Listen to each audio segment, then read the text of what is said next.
if you've never seen another Marvel movie and you watch this movie, I can't even imagine what that experience is like. You'd be weird, so right? Confused. But weird. At the same time, I feel like because of the characterization and the writing, you would still be able to pick up on what's going on, right?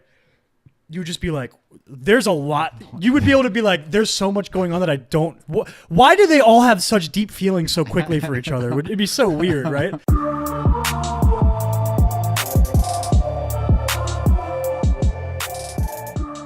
You are, dude. We are in. Was that supposed to be like a Robert Downey Jr. impression? Yeah. Well, not an impression, but like how long it took to say it. Right. Yeah, right. Exactly. We're in. What's up? I'm not sure if I could do a more Robert Downey. He just he has a really normal voice. I think it would be more about his mannerisms of speaking than his voice. Yeah, for sure. He kind of sometimes like goes and he starts kind of mumbling kind of a little bit and he rambles. And I'm not gonna lie, if I could just do a Robert Downey Jr. impression, I would just do that whenever I acted. Yeah, because to make it look like I'm you're a great actor. Yeah, exactly. Hey guys, how we doing? Welcome to the Chris and Kyle show. Spoilers, we're in the Endgame now. Hey, Avengers Endgame, baby. I'm excited. I fucking love this movie. How would you? Woo! If you were to rank this movie, where would you put it? It's so hard, right? In the Marvel universe. Every time you ask me that after a Marvel movie, I'm always like, this might be the best one. Maybe. But like literally, yeah, this might be the best one. Because there's something so special about it being the culmination of everything, right? You mentioned it on our walk home. The way that the first Avengers movie felt like something you'd never seen before, right? The team up and the uniting of all these different franchises coming together. This feels like that on crack. Yeah. It's insane. The final act of this movie is one of the craziest things and most satisfying things you'll ever watch. Right. It's nuts. Yeah, the way that they've elevated with like even more characters and brought in even more storylines, and there's so many different like callbacks to different things that they've said throughout the entire Avengers Infinity, the entire franchise. Infinity War saga. Yeah. The way that they were able to tie them all together in a semi-seamless way, and still making it like maintaining all of the different tones that they have had throughout all these different movies, while also being interesting and humorous and fucking kick ass and just straight up fucking so much entertaining. Ass. Oh my god! Assemble. It's so good. All right, how do we? Okay, so if you don't know, this film just why don't you just give like a quick synopsis of every single movie? Yeah, I'll tell you what happens in all 21 other movies. For those who don't know, this movie is directed by Anthony and Joe Russo, who also directed Captain America, The Winter Soldier, Civil War, and Avengers of Infinity War. So this is sort of they are the voices almost of the Captain America thread. Did you catch Joe Russo in the movie? Of course I did. Yeah, okay. Yeah, I didn't know if you knew as what the he gay like. dude in the group. Yeah, for sure. I like that the big three kind of all got I don't know if you actually the big three in DC is a thing, right? Batman, Superman, Wonder. I don't know if Marvel actually you would call them the big three, but it's like the three dudes from the Avengers who like because it's Cap, Iron Man, and Thor. Okay, they each got a scene in this movie with like their most notable director, which I think is cool. Cap in the group with Joe Russo. Tony with and I still with Happy, I would say obviously it's more of a big four than it is a big three too. Because of Hulk. Yeah, but then like it's weird because if you took a step back and actually looked at Marvel as a platform, Spider-Man's their biggest character. True, it's weird, but the MCU is its own monster. It's a weird thing. But then Thor gets a scene with Taika Waititi as Korg. That's just kind of a cool little thing they did. Anyway, Anthony and Joe Russo directed this film, written by the writing team of Markus and McFeely. I think it's Christopher Markus and Brian McFeely. Steve McFeely. Is it Steve McFeely? I don't know. You love the name. Steve is your go-to. This might be their name. Steve McFeely sounds like a name that I would come up with. But I think it's Steven. Like if I were playing like a character of a pedophile, I'd be like, my name is Steve McFeely. Is that how? My name is Steve McFeely. Is that how pedophiles talk? Yeah, they basically just sound like Stitch. Okay. Christopher Markus and Stephen McFeely. Nailed it. Anyway, so they also wrote the aforementioned films, and I think Captain America 1 too. So they're like the real spearheads. This group of the Captain America plotline, the Steve Rogers story. And they did just an incredible job of juggling a lot. They also directed a few episodes of Community, right? Anthony and Joe Russo? Yeah, I think Community and Arrested Development. Ooh. That is why we have seen MCU cameos from Danny Pudi. In this movie, we got Yvette Nicole Brown and Ken Jeong from Community. We've had Tobias Funke is in one of the collector's pods in Guardians of the Galaxy. Oh. There's one more Community one, I think. Oh, Dean Pelton. Jim Rash is in the last one. It's not in Infinity War. Is it Infinity War? I think it's Infinity War. Anyway, he's very funny. Nice. He's like, yeah, anyway. Yeah. So, yeah, they kind of made a nuclear jump from being episodic TV directors to being in charge of the biggest, the joke, the most ambitious crossover of all time. Right. Like, that's their thing. They're in charge of it. And they did a What do you think is the job. most impressive part of Endgame? Like the most things that most impressed you about the project? I think it's just the balance of it. The way they're able to tell the story, a story that is its own self-contained story. It's its own movie. You can watch this movie and enjoy it. If you've never seen another Marvel movie and you watch this movie, I can't even imagine what that experience is like. You'd be weird, so right? confused. That'd be but weird. at the same time, I feel like because of the characterization and the writing, you would still be able to pick up on what's going on, right? You would just be like, there's a lot. You would be able to be like, there's so much going on that I don't. Why do they all have such deep feelings so quickly for each other? It'd be so weird, right? But like they tell a self-contained story and they tell a 22 movie story, and they juggle 30 plus named characters, and they do it all, like you said, almost seamlessly. And it's. I think the most impressive thing is how satisfying it feels. It's very satisfying. Yeah. I would agree with you there. And like also like the ability to juggle between tonalities as well. Like there are certain That's just Marvel's thing though. They just seem to be so good at it. But like there's certain movies that like just can't nail that. Just making a fucking indie film that exists on its own. Being able to go back and forth between like really humor serious and drama, really and it's something that Marvel does really well. Yep. All right, so favorite moments. I know that we already kind of like blew our load almost while we were Too like excited. walking home because we were so excited. It's too good. It was the second This time. is the second time I've seen it. So Yeah. like I've been wanting to talk about it for like a few. I saw it on opening night in the hypest theater I've ever been in. Yeah. I've never been in a movie theater where like more people were more lit. It's jam packed, right? Oh yeah, absolutely, completely full. People going crazy.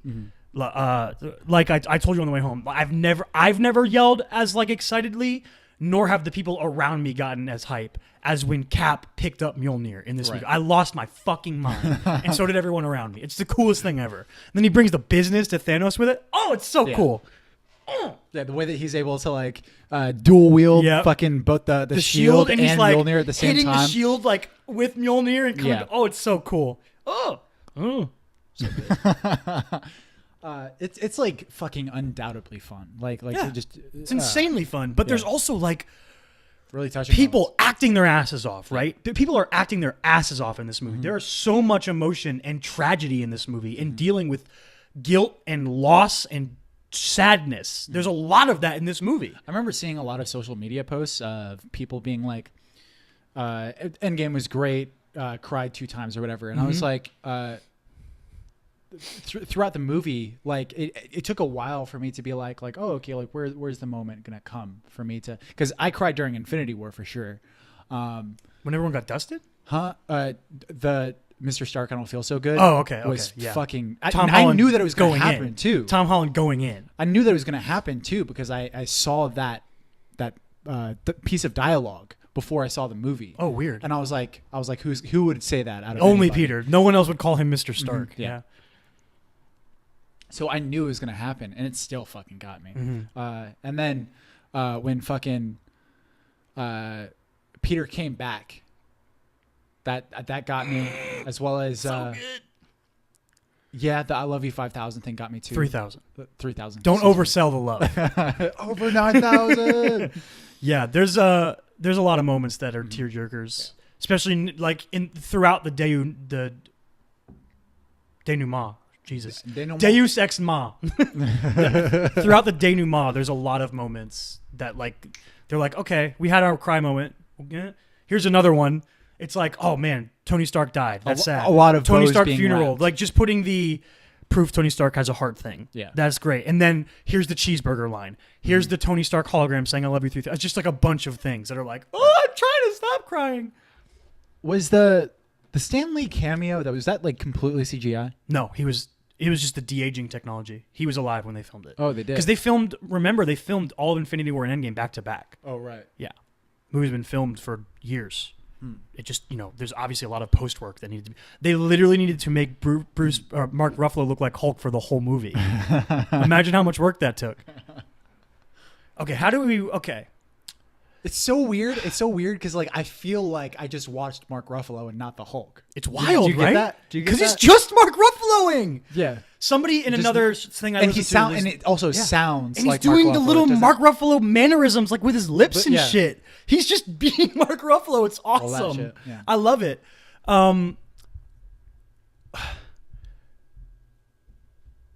Is there like what can you say that you didn't like, and then we'll just dive into like all the stuff that's great about it. I mean, 'Cause it's hard. Like it's hard to find stuff. It's hard to pinpoint stuff that I probably didn't like. Right? Yeah, it's fucking tough. So like the first time I saw it, I thought of this immediately. And I'm not even answering my own question. I'm going to something I like. I don't even care. I thought immediately at the very beginning. So there's the scene with Hawkeye and his family getting dusted. Yes. Immediately I was like, oh God, it's that kind of movie. Okay. And then we go straight into Tony being in space with Nebula and they're playing the fun little flick game. Yeah. And then there's Paper a scene football, where, like- the scene where he is sending a message that he's hoping Pepper might receive. And then he just kind of falls asleep and he expects to die. And I realized immediately, like, this movie is going to let moments happen, which a lot of times in superhero films you don't get. The studio wants a lot of things happening. The directors need to get to the next moment, and they don't let things sit. That scene on the spaceship when he's just lays down, and they just show him laying. And you just feel it. That you let a moment linger. You let it really linger. And they do that a lot throughout this movie. I was really impressed by that. It's fucking important. Because going in, it's like you have a 3 hour and 15-minute movie or whatever. And they fucking used every second of that runtime to fill with characterization and story. Yeah. It did not feel like a 3 hour and 15 dude, it doesn't movie. feel like a 3 hour movie at all. It fucking moves. Like Yeah, even man. with the lingering and stuff like that, all of that it's still very intriguing. Oh, Like, yeah, you're not getting any absolutely. like ridiculous funny game sequences where like I don't know, this is a ridiculous reference, but like there's like a 15-minute sequence where it's just like one shot and you're not really seeing anything. There's nothing like that. Like all of the lingering is purposeful. Yep. It's all about character. Yeah. I think, you asked me what my favorite thing was, and I think it might be this.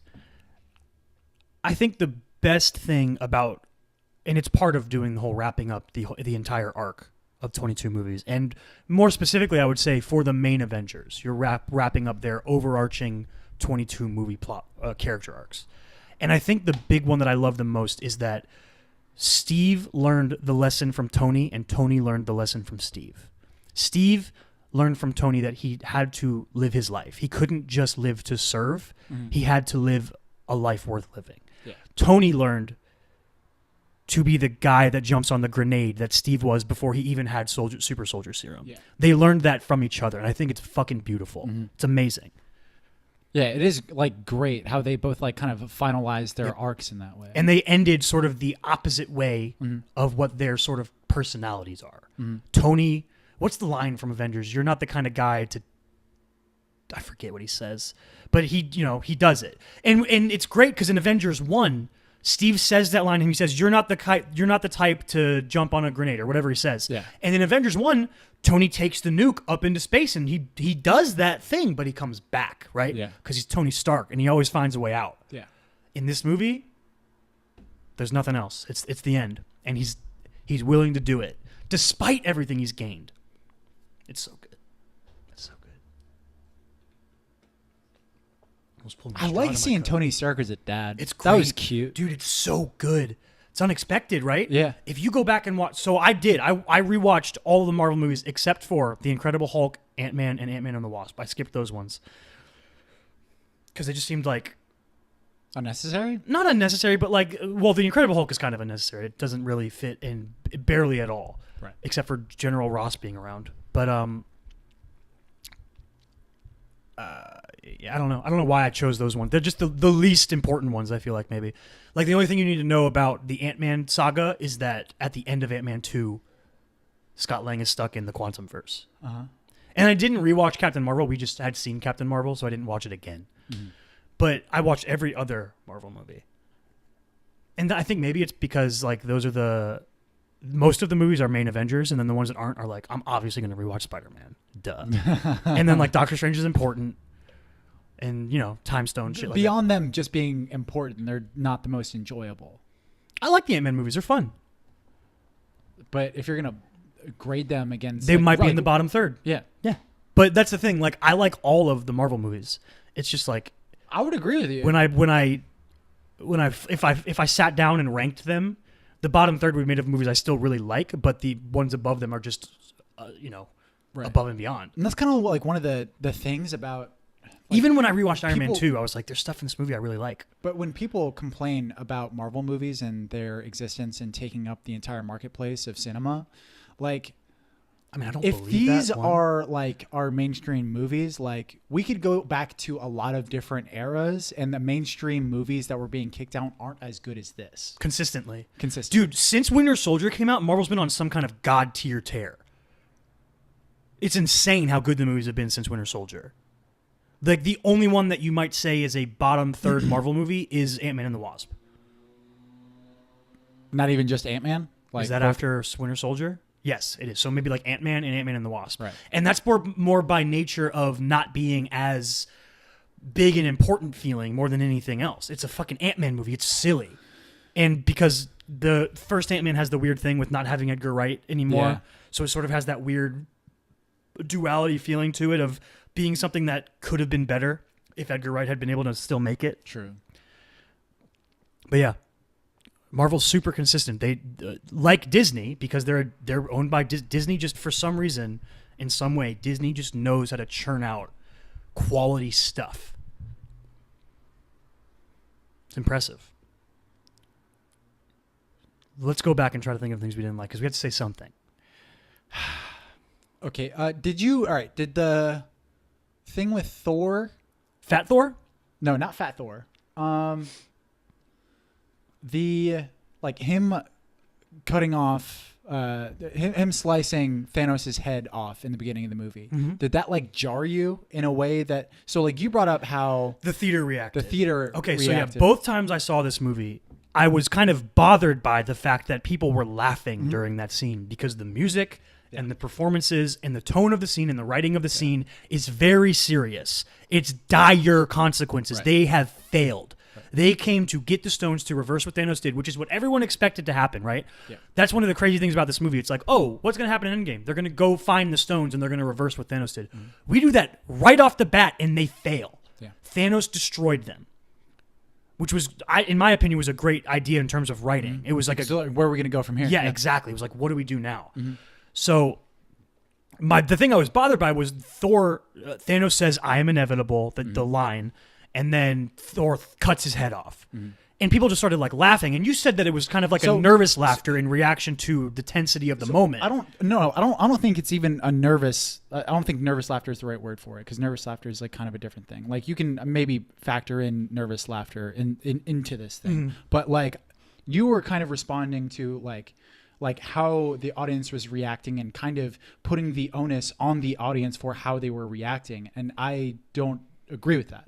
I think that the audience is going to react however they react. Do you think that I don't think that the audience was purposely being like, oh, this is a funny moment. I don't think they were misinterpreting it. I just think they were reacting how they were reacting. It was an emotional, I don't think they were thinking through, oh, this is a serious moment. But that's the thing is like, it might just be me, but to me, like the scene was super serious. Mm-hmm.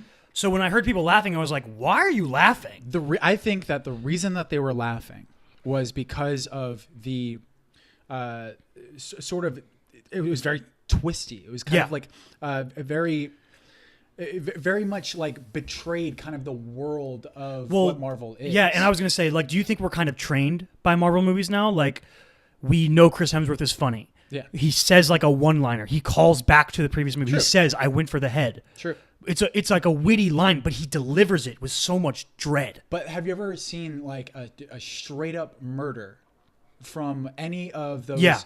I think, and here's the thing. I think I just think that there's a difference between what was intended and what ended up happening from the audience. Right? Okay. I don't think that it brings down the quality of the movie. This is a very specific thing.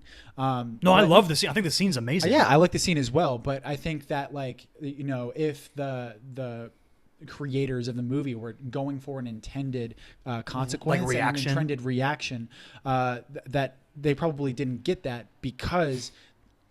So what you're doing is, one of the reasons I don't have any problem with it is because there's a reason for why Thor does that. He's already a fucking broken man. He's distraught. Yeah. He's broken. He's completely He's broken. a broken man, Yeah. and therefore this was his one chance at redemption, redeeming himself, was to get the stones and reverse everything. Exactly. And Thanos took that away from him. Yeah, but he was already cheated, and this was like a manifestation of his own failure, and he was trying to scrap up any sense of redemption, and therefore that led to the straight up murder of Thanos, which is like completely justified. It's justifiable. It makes sense. Yep. There's logic. Well, it's to it, weird, right? But it still defies the logic of a lot of the things that we've seen Marvel characters doing, and I think that's what ultimately made the audience uncomfortable, because we haven't seen a precedent for like that yet.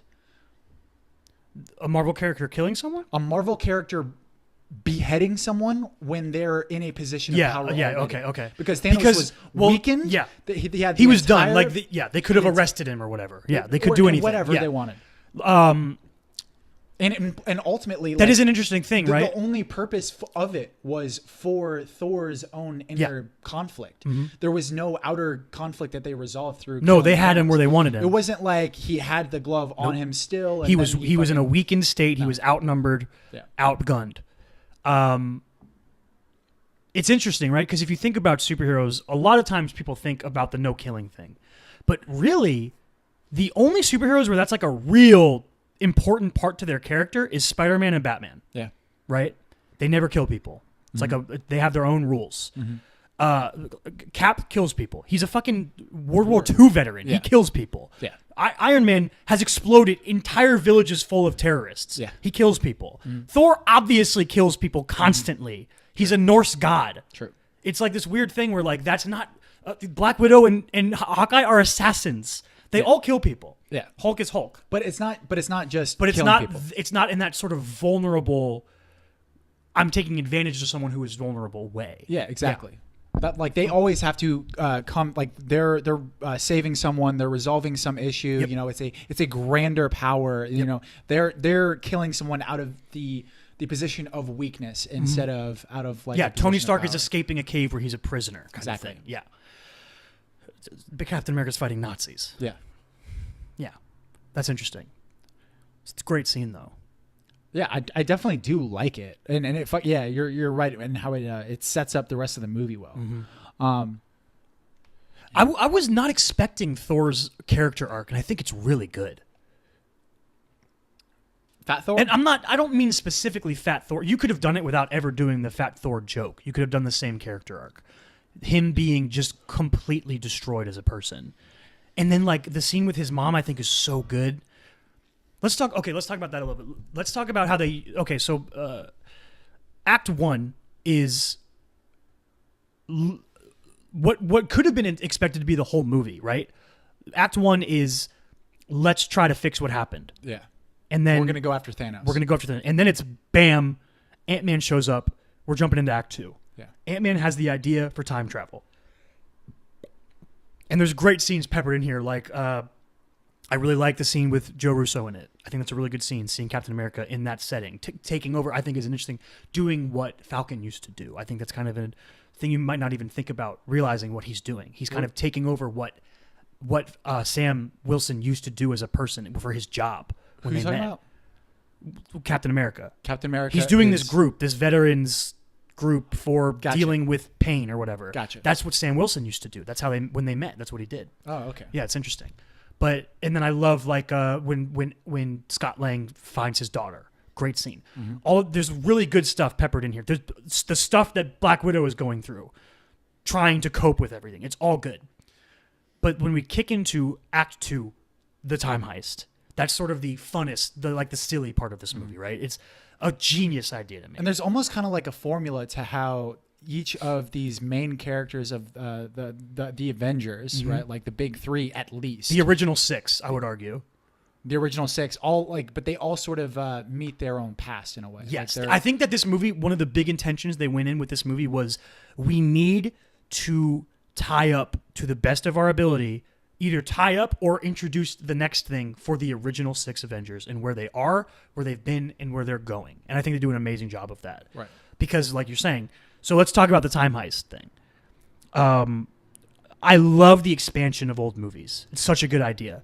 Like the way they handle the first thing you see when they time travel is 2012 New York, and New York's being attacked by the aliens. Yeah, it's super fucking awesome. Yeah. My theater opening night freaked out. Everyone started cheering and clapping. It was so cool.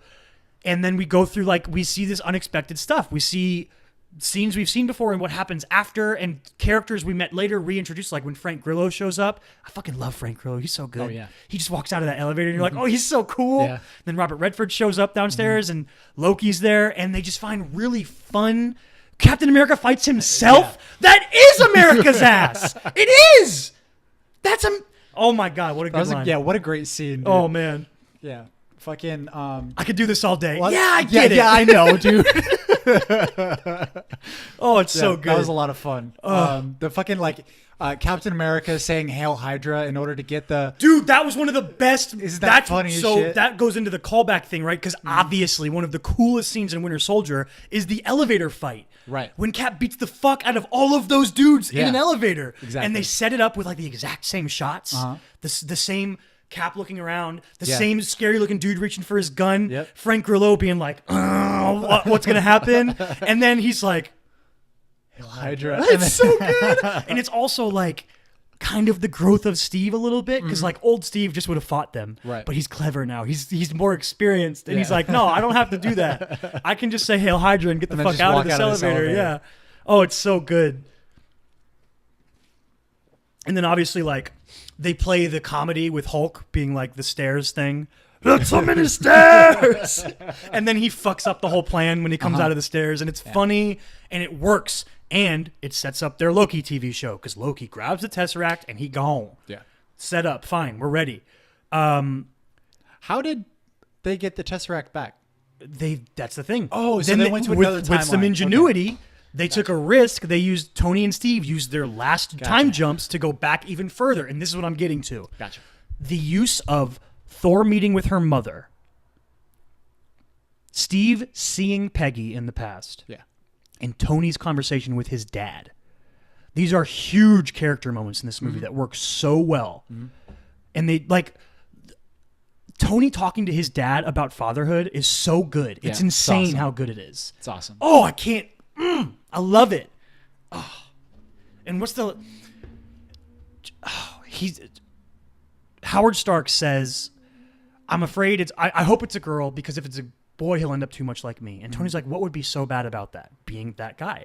And he's like, "Because I know that the greater good has never outweighed my own self-interest." It's such a good line, and I think that it cuts to the heart of what Tony's going to have to do, right? Right. It's what Tony hears that, and we don't know that he's going to have to accept it, but he's about to have to accept that Greater good. version, that he needs to be better than his father, right?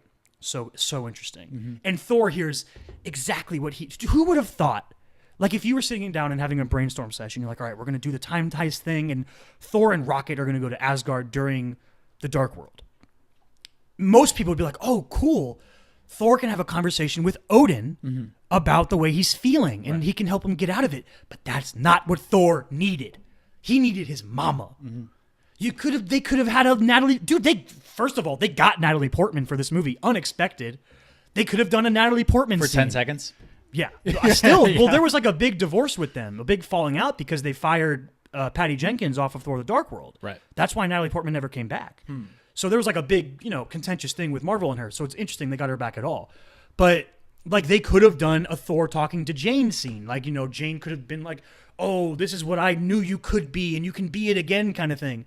No, he needed to Thor's talk mom also to his like mom. like I mean, you've seen the movies more recently than me. Like, how big is her character in like relative? She's much bigger in the second movie. She doesn't do like barely anything in the first movie. Right. In the second movie, she's interesting. She has good moments with Loki. She has a really kick-ass moment where she defends Natalie Portman from Malekith, the bad guy, and then she gets killed. Yeah.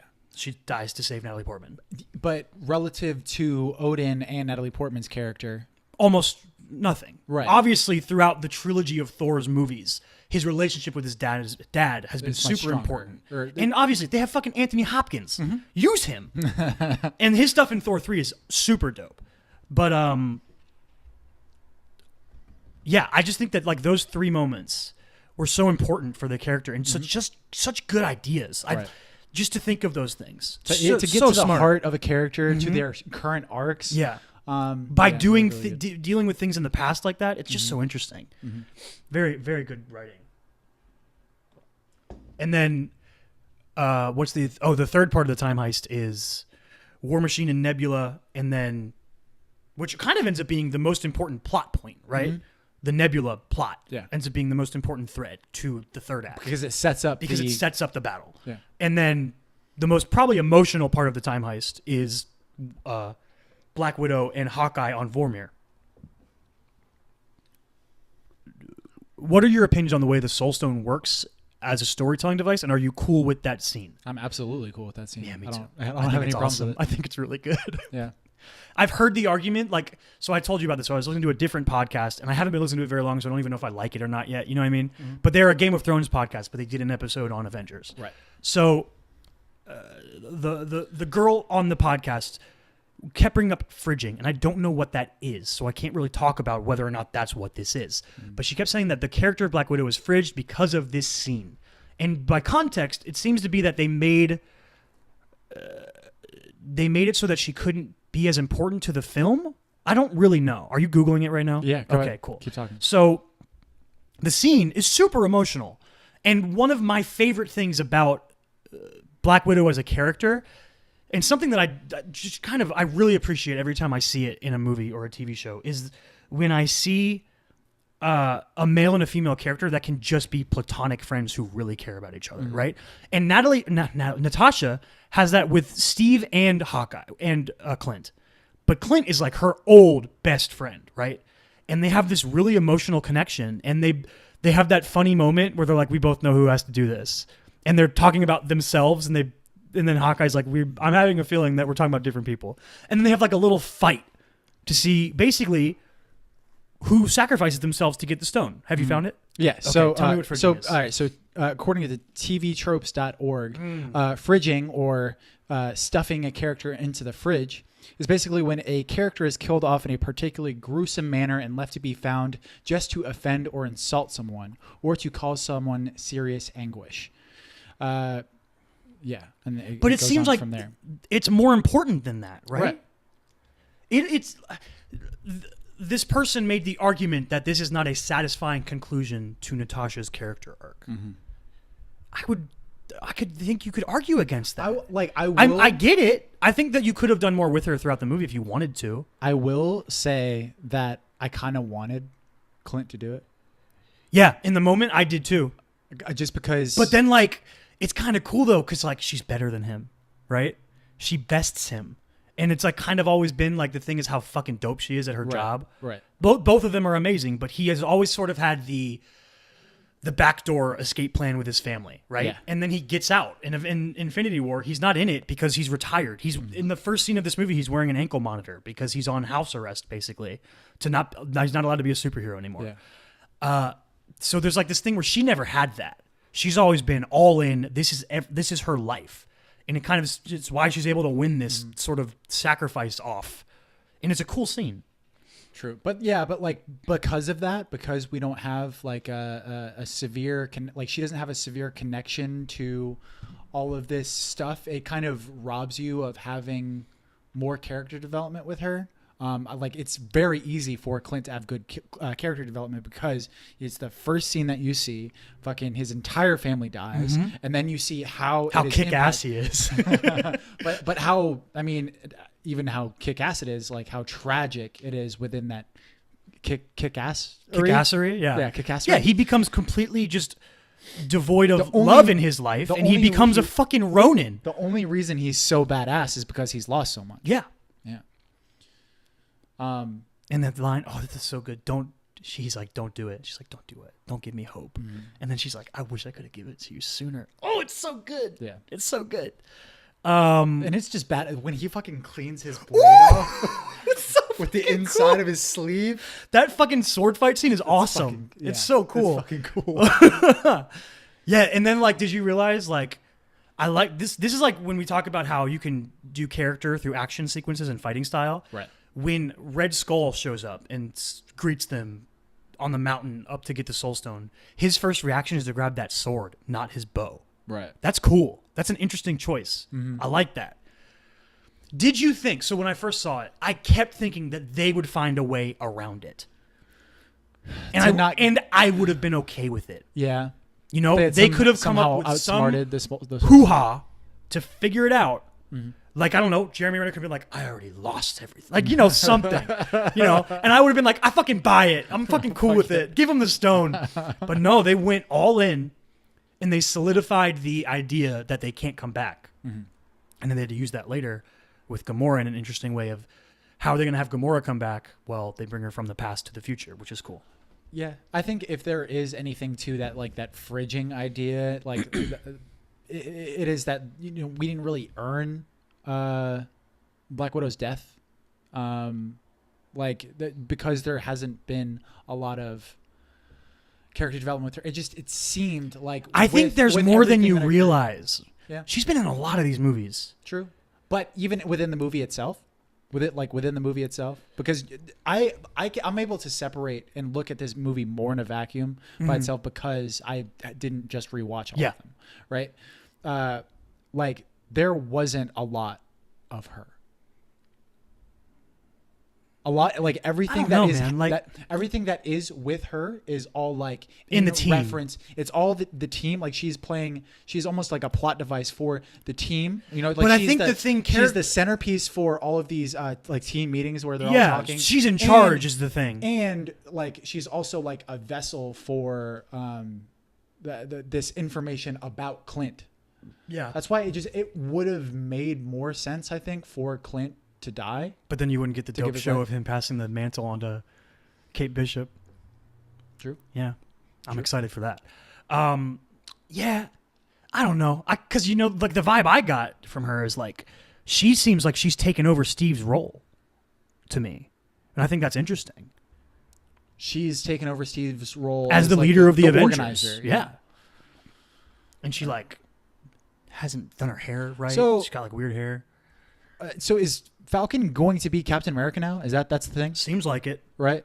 It seems like it. They have the show coming out called Falcon and Winter Soldier, which is kind of weird. I don't know if that show will be about him like trying to become Captain America or what. I thought this was going to be something that they dealt with in the future, because we knew something was going to happen with Steve. I thought he was going to die. I'm much happier with the way they did it. I think it's way better that Tony died and he went back in time. I think it works really well. But I thought them dealing with who became the new Captain America was going to be a future plot point in something. I thought that's what that show was going to be about.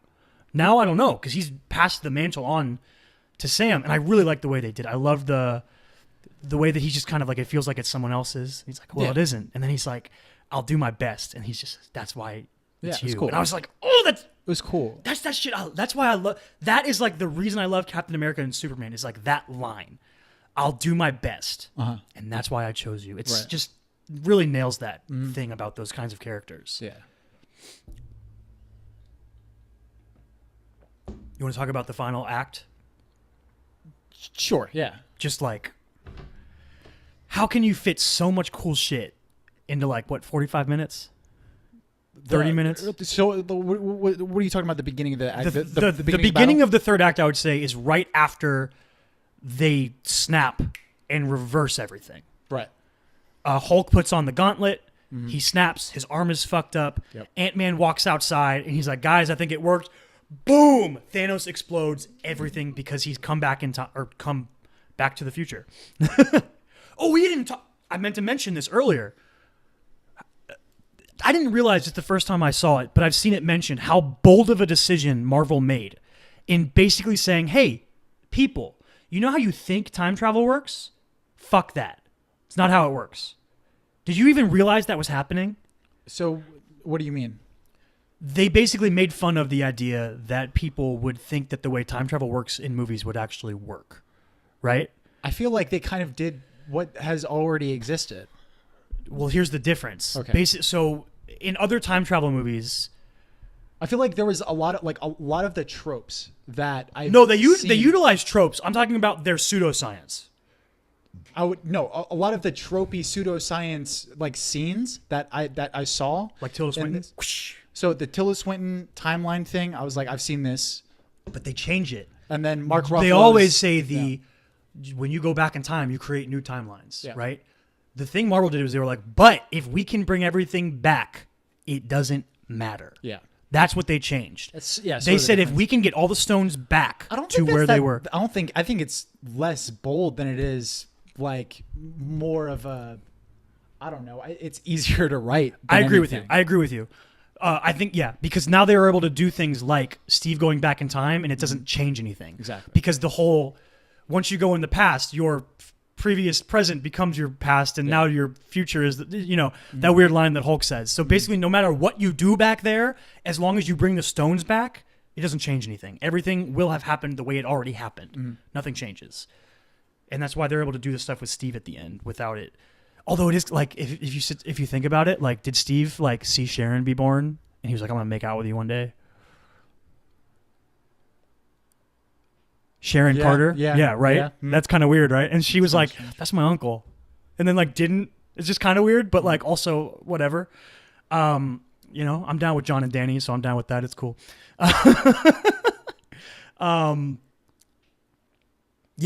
Third act starts off with a bang, literally. I thought they did a really creative job of setting it. You know what I mean? Using Nebula to build that bridge to the present and bring Thanos here. Thanos is so kick-ass, dude. Yeah, he's so fucking cool and powerful.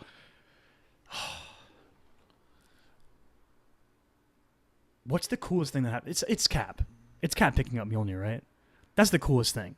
I mean, like, I didn't. There's so much cool shit. I didn't react to that like everyone else did. Like, I was excited to see SpiderMan come back in. Yep. And like just the little moment of him being like, Mr. Strange did that little cool yellow sparkler that thing with the yellow circle. I love Peter. Yeah, that was fun. I fucking really enjoyed all the like little emotions. The little emotional scenes, right? Like Quill with Gamora.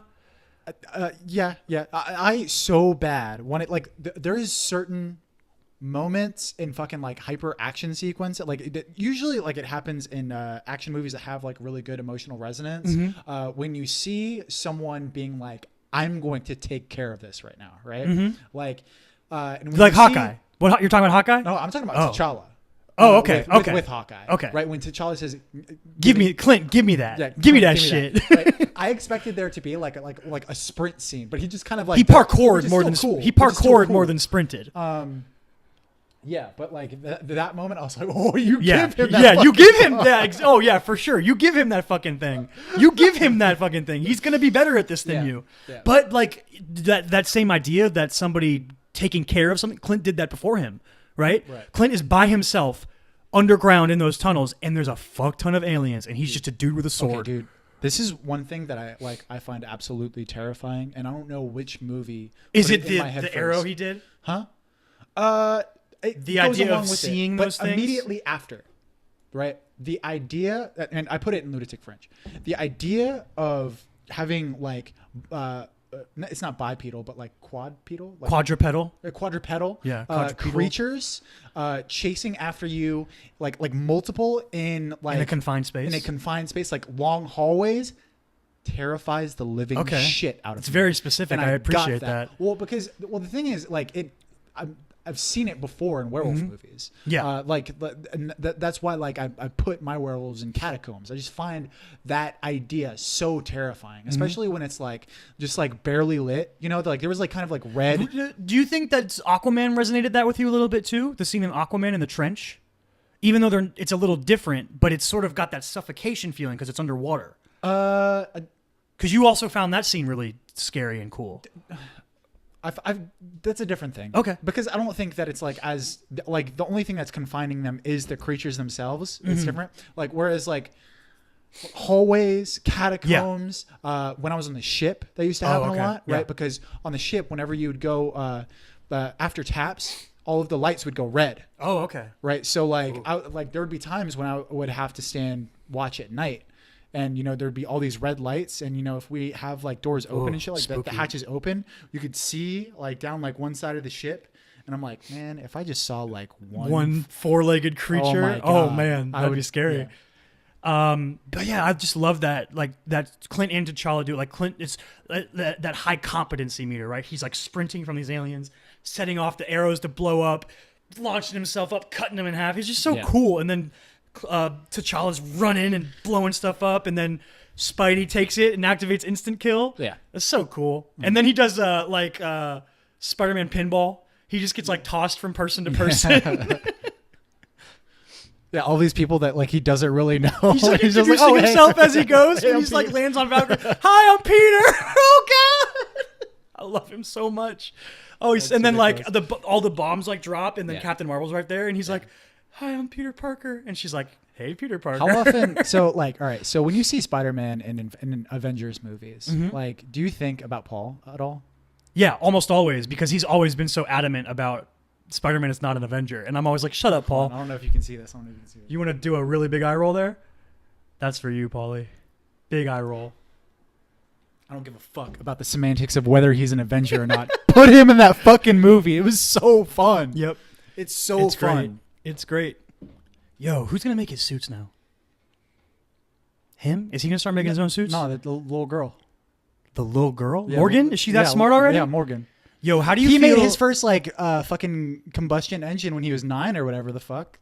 Tony? She's going to be a genius, right? Oh, probably. Yeah. Maybe it should just end up like not Pepper, but like Gwyneth Paltrow, though. Oh, but is she like not going to be as much of a genius because her dad's not around?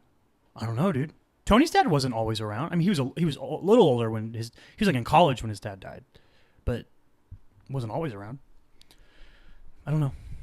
Yeah, but at that point, you're kind of already developed. That's true. College is different. That's true. Pepper's also really smart. Like she's a different kind of. Pepper's a different kind of smart, but she's also a really smart person.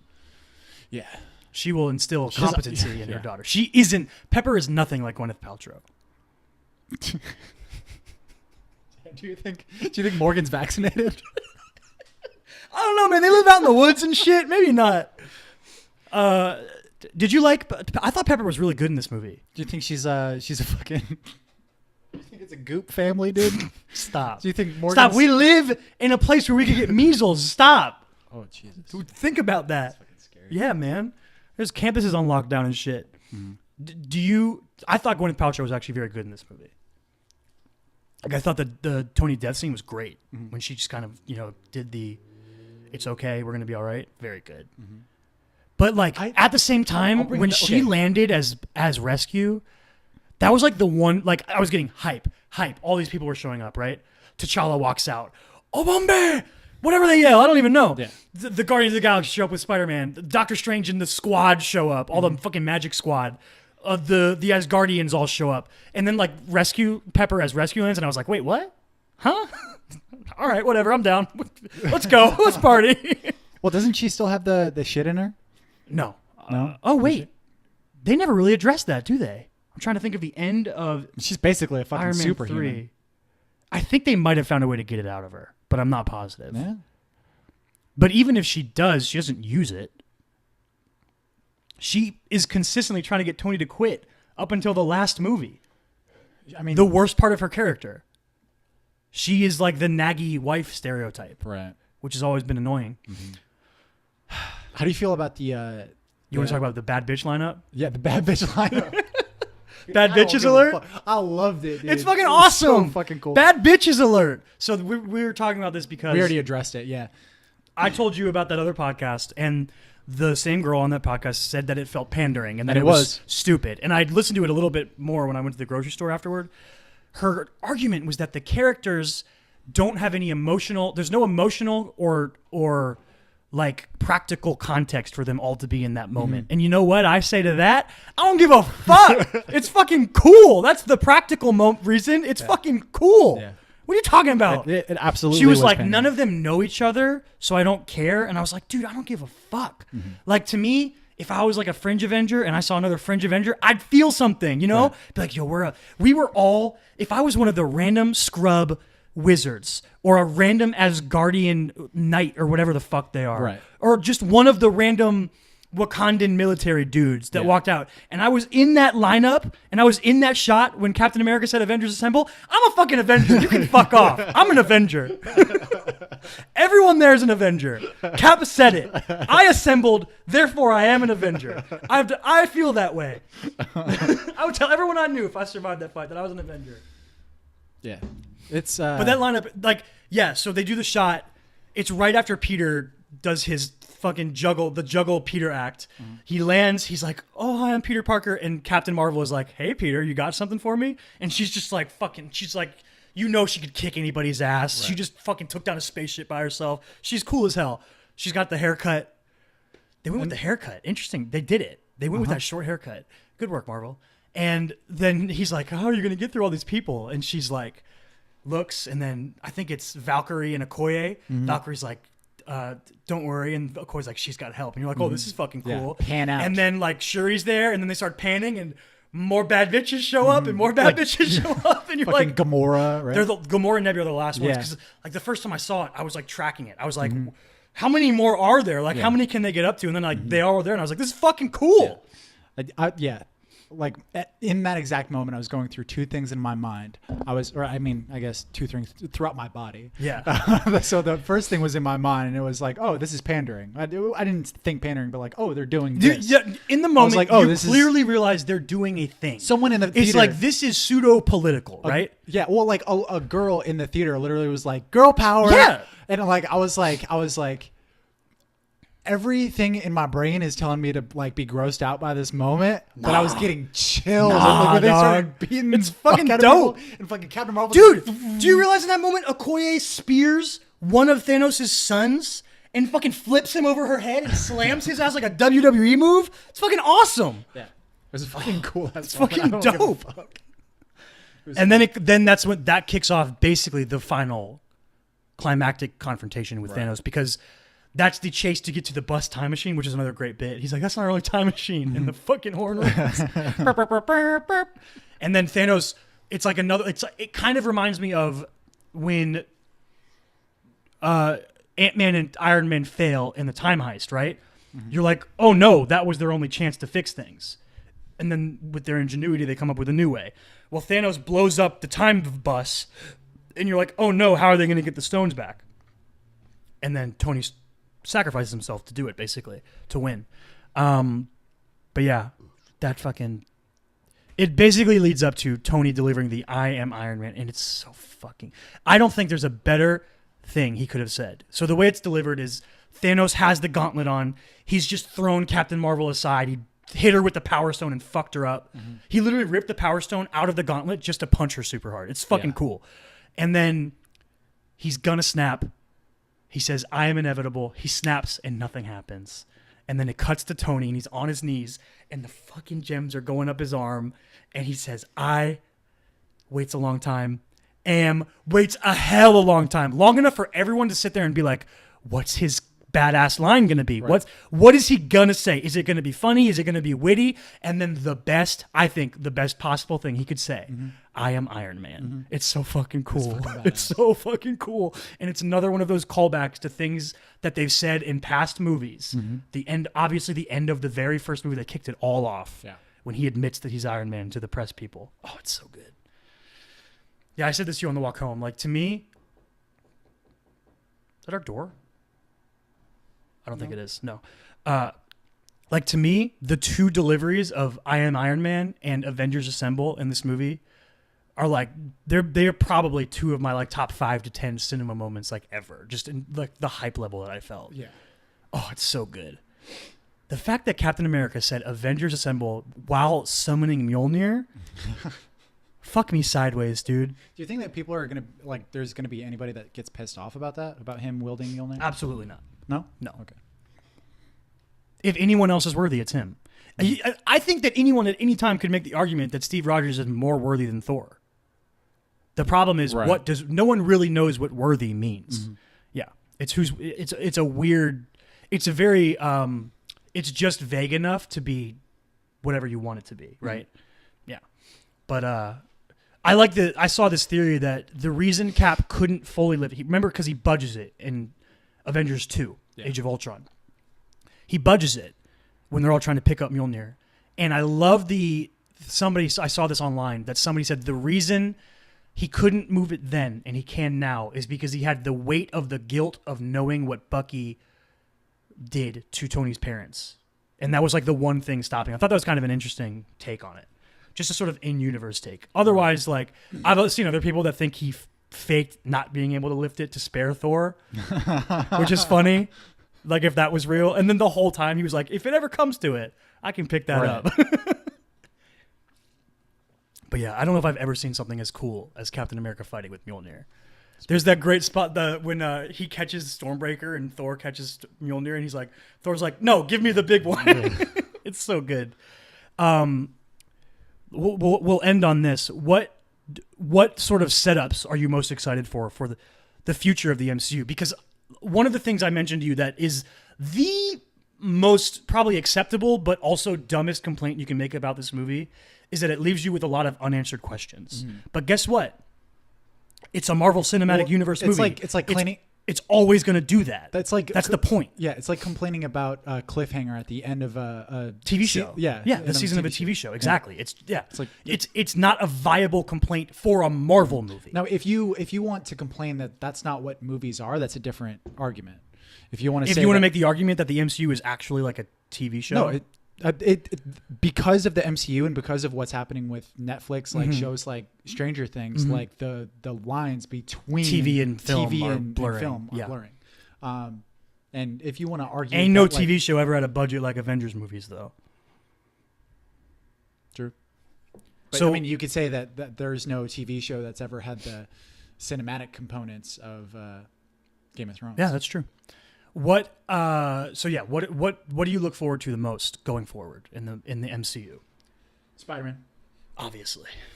Love Spidey. And that's in 2 months, dog. We're close.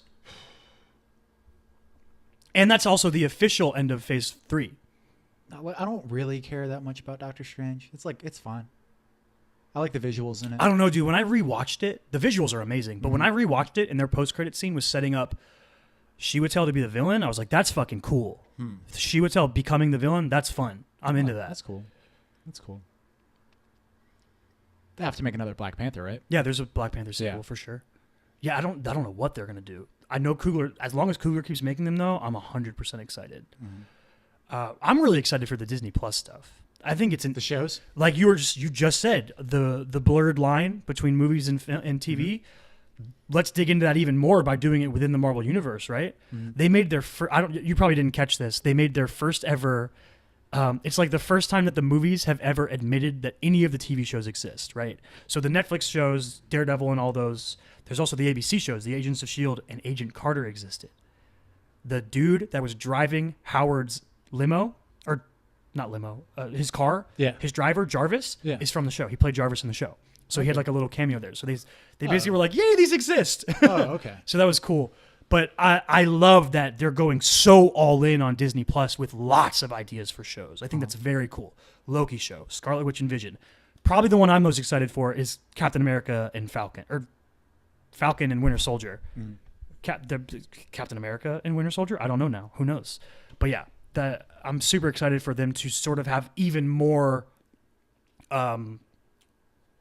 spots to put things, and more places to tell stories. And then I think long term, the thing I'm most excited for is when they eventually have the Young Avengers around, because that's going to be interesting how they do it. And I wonder if What do you think the quality is going to be like on these TV shows? Do you think that it's going to be like closer to like an Agents of S.H.I.E.L.D., or is it going to have just like more than that but less than the movies? I'm pretty sure they're putting pretty big budgets behind them. Right.